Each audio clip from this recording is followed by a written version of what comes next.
Nama Ahmad Sahroni kini dikenal sebagai Crazy Rich Priok dan Wakil Ketua Komisi T DPR RI. Tapi tahukah Anda, di balik kemilau kesuksesannya, ada darah Minang yang kuat dan perjuangan hidup yang getir dari pesisir Tanjung Priok. Lahir di Jakarta pada 8 Agustus 1977, identitas Minang melekat erat pada Sahroni melalui garis ibu. Ibunya, Hernawati, berasal dari Naras, Pariaman, Sumatera Barat. Pada tahun 1980-an, ibunya berjualan nasi Padang di pelabuhan Tanjung Priok. Disitulah Sahroni kecil menghabiskan masa pertumbuhannya. Bahkan sering tidur di gerobak saat ibunya melayani pembeli. Etos kerja keras khas masyarakat Minang mengilhami langkahnya.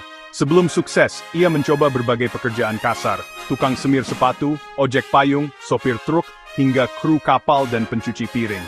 Titik baliknya datang saat masuk bisnis distribusi bahan bakar, dari sopir hingga menjadi pemilik perusahaan yang dipercaya menyuplai bahan bakar bagi TNI AL. Berbekal kesuksesan usaha, Sahroni terjun ke politik melalui Partai Nasdem pada 2013. Sebagai anak Priok, ia terpilih menjadi anggota DPR RI dari Dapil DKI Jakarta III selama 2 periode.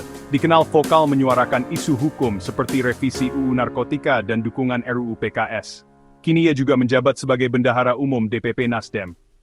Selain dunia usaha dan politik, ia dikenal sebagai kolektor mobil mewah dan Ketua Umum Harley Davidson Club Indonesia. Namun perjalanannya tidak selalu mulus. Tahun 2025, ia menghadapi gelombang unjuk rasa akibat pernyataan kontroversial terkait permintaan pembubaran parlemen, yang menjadi catatan tersendiri dalam kariernya.